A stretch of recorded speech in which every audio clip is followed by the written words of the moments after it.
Hello viewers, আজকে আপনাদের সাথে শেয়ার করব কচু শাক কীভাবে সুন্দর করে ভর্তা করলে মজা লাগে। সেই কচু শাক ভর্তা আজকে আপনাদের সাথে শেয়ার করব। এটা কিন্তু একবারে দেশি গ্রাম এলাকার কচু। এটা অনেক সুস্বাদু কচু শাক। এটা প্রথমে আমি এটা কেটে নিয়ে এসেছি, অনেক সুন্দর করে বাছাই করে কেটে নিয়ে এসেছি। এখন একটু সুন্দর করে কেটে নিতে হবে। দর্শক, এই কচু শাক রান্নার রেসিপি কিন্তু সবাই পারে না, অনেকে ঝামেলা মনে করে বা অনেকে সচরাচর কচু শাক খুঁজেও পায় না। সেই কচু শাক আমি অনেক কষ্ট করে খুঁজে এনেছি এবং সেই রেসিপিটা সুস্বাদু কীভাবে করতে হয় সেটা আপনার সাথে শেয়ার করব। দর্শক, আমি এখানে মিডিয়াম সাইজ করে দুইটা পিস করে মিডিয়াম সাইজের করে কেটে নিব। একবারে বেশি বড়, একবারে ছোটও না। পাতাগুলো ভালো করে দেখে নিতে হবে, নষ্ট পাতা নেবেন না। ভালো ভালো পাতা যেগুলো সেগুলো বেছে বেছে নেবেন সুন্দর করে।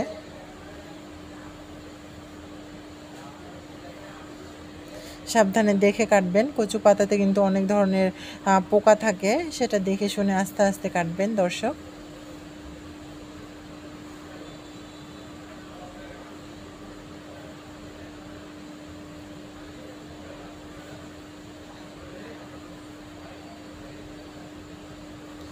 আমি বাছাই করে এনেছি, তারপরেও আবারও কাটার সময় বেছে বেছে নিতে হবে।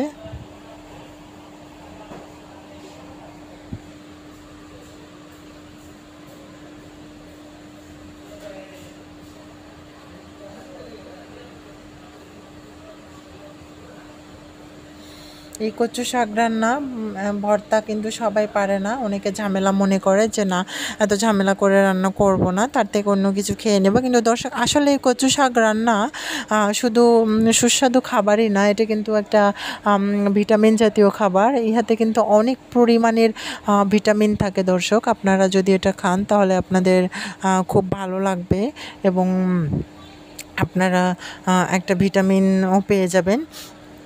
কচু শাক কিন্তু সচরাচর একটু খুঁজলেই পাওয়া যায়। এটা কিন্তু যেখানে সেখানেই হয়। এটা আপনি যদি শহরে থাকেন তাহলে আপনি কিনে নিতে পারবেন, আবার যদি গ্রামে থাকেন, গ্রামে থাকলে তো এটা কিনতে হয় না, যেখানে সেখানেই হয়ে থাকে। আপনারা সহজলভ্য, খুব সহজেই এই কচু শাক পেয়ে যাবেন। কচু শাক খেলে আপনার রক্ত পরিষ্কার রাখে, শরীরে রক্ত সঞ্চালন তাড়াতাড়ি হয় এবং অনেক দিকেই উপকার এই কচু শাকের।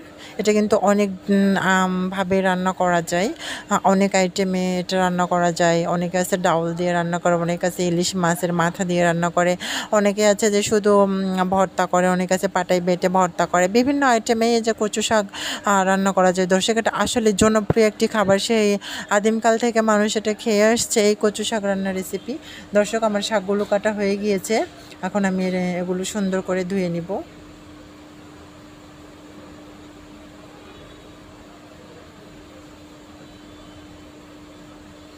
এরপর কচু শাক ভর্তার আরও যে রেসিপিগুলো লাগে তাতে রয়েছে পেঁয়াজ, কাঁচামরিচ, এগুলোও কেটে নিতে হবে।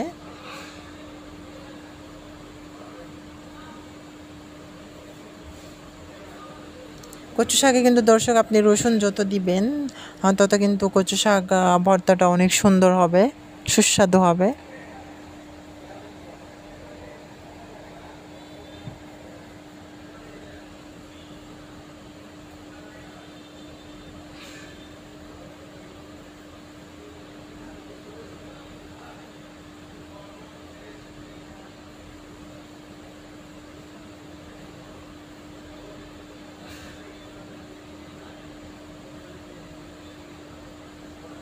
আমি যা কচু শাক ভর্তা করব তাতে আমি এখানে 3 পিস পেঁয়াজ নিয়েছি, এখন এগুলো কেটে নিতে হবে। কচু শাকে দর্শক কিন্তু একবারে কুচি কুচি করে কাটতে হবে না, যেহেতু এটা আমি ভর্তা করব, এজন্য একটু মোটা মোটা সাইজের করে কেটে নিতে হবে, এতে কোনো সমস্যা নেই।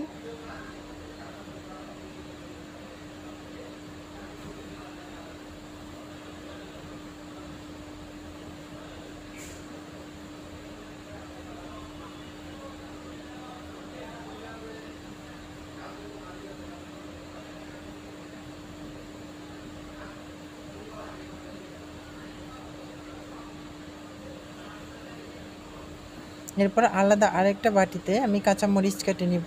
কাঁচামরিচ 2 ফেলা করে কাটবো।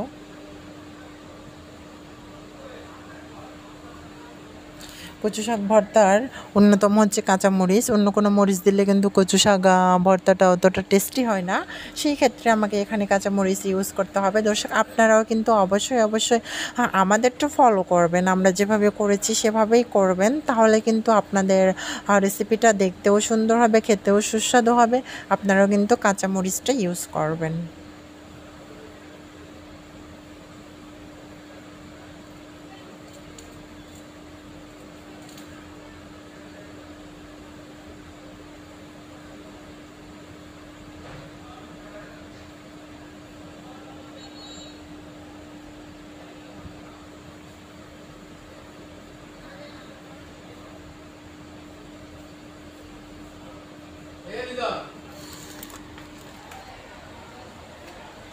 নাই নাই নাই।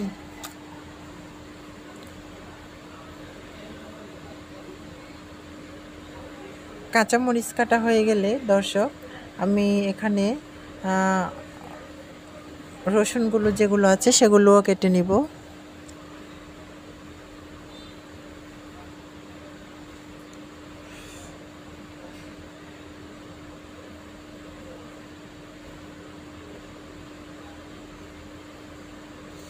রসুনগুলো মোটা মোটা করেই কেটে নিব, একবারে কুচি করে কাটতে হবে না।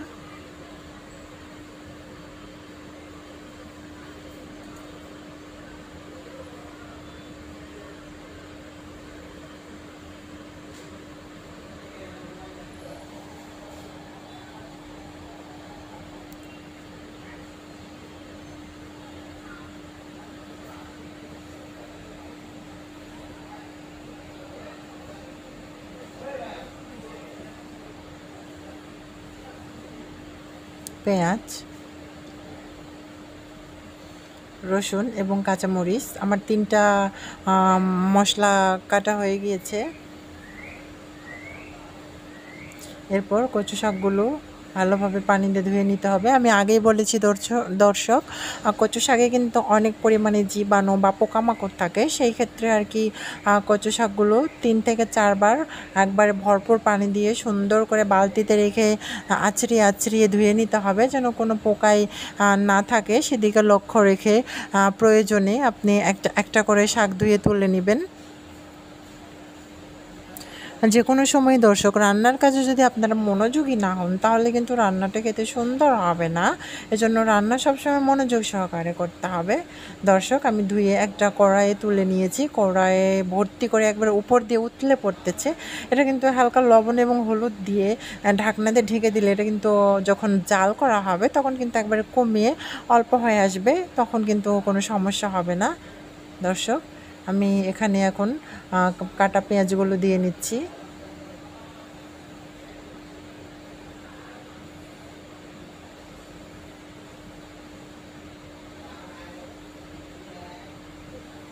তারপর দিয়ে নিচ্ছি রসুন,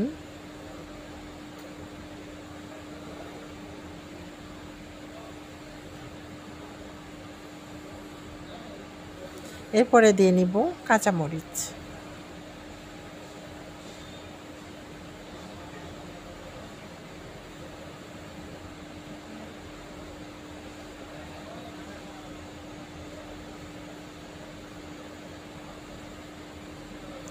এরপর লবণ ছড়িয়ে দিব স্বাদ মতো।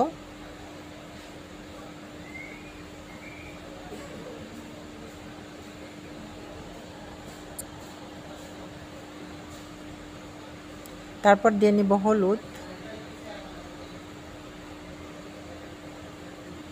কচু শাকে কিন্তু দর্শক বেশি পরিমাণে হলুদ দেওয়া যাবে না, কম পরিমাণে দিলেই ভালো হয়।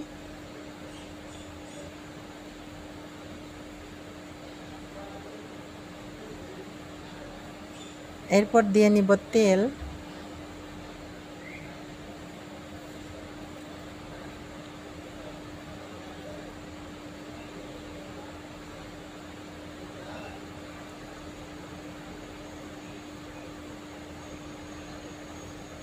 যদি কচু শাক গলায় সমস্যা হয়, চুলকায়, এজন্য দিয়ে নিলাম হালকা লেবুর রস। আপনারা চাইলে লেবুর টুকরাও দিতে পারেন বা তেঁতুলের একটা দানাও দিতে পারেন, সমস্যা নাই। এরপর নাড়িয়ে চাড়িয়ে নিতে হবে, উপর নিচ করে নাড়িয়ে চাড়িয়ে নিতে হবে।